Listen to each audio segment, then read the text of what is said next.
স্ত্রী অঙ্গ স্পর্শ করলে অজু ভেঙে যাবে, আর একটা হাদিসে বলা হলো পুরুষ অঙ্গ স্ত্রী অঙ্গ স্পর্শ করলে অজু ভাঙবে না, এটাই শরীরের অংশ।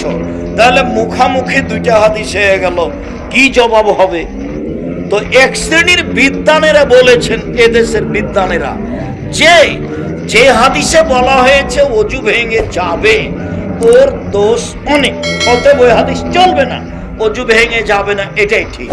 আর এক শ্রেণীর বিদ্বান বলেছেন আরে না না, যদি অন্তরালে পুরুষ অঙ্গ স্ত্রী অঙ্গে হাত লাগে কাপড়ের উপর থেকে তাহলে অজু ভাঙবে না, আর কাপড়ের ভিতর থেকে যদি হাত লাগে তাহলে অজু ভেঙে যাবে, এক শ্রেণীর বিদ্বান বলেছে।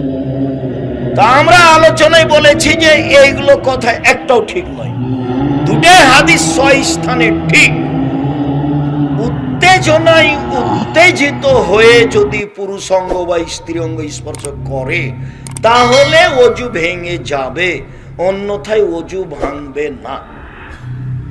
ঘিরা গোসলখানায় খালি গায়ে গোসল করছেন, শরীর হাত ভালো করে কচলিয়ে ডোলে ধৌত করে গোসল করছেন, তো হাত তো যাবে, এটাই স্বাভাবিক, তখন অজু ভেঙে যাবে এমন তো কথা আল্লাহর নবী বলেননি। ওই ফরজ গোসলের অজু দিয়েই আল্লাহ নবী সালাত আদায় করেছেন, তার তো প্রমাণ আছে। তাহলে তো ফরজ গোসলের পূর্বে যে অজু করেছিল, গোসল করতে গিয়ে যদি অজু ভেঙে গিয়ে থাকে তাহলে তো সেই গোসল করার পরে সেই অজুতে আর সালাত হবে না, অথচ পরে আর কোনো প্রমাণ নাই তার অজু করার, মানে ওই অজু বহাল আছে। বলছিলাম সম্মানিত দিনী ভাই বোন, সুন্দর অজু, 2 ভালো রুকু, 3 ভালো সিজদা, মানে দেরি করে ওঠা। যতক্ষণ পর্যন্ত আপনি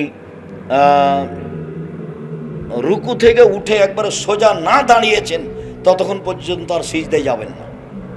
হায়াস্তাবিয়া কায়মান, একবারে সোজা দাঁড়িয়ে থাকবেন, সব অঙ্গ প্রত্যঙ্গ স্ব স্থানে যেতে হবে। সিজদা থেকে উঠে আপনি বসে থাকবেন একবারে, তারপরে যাবেন।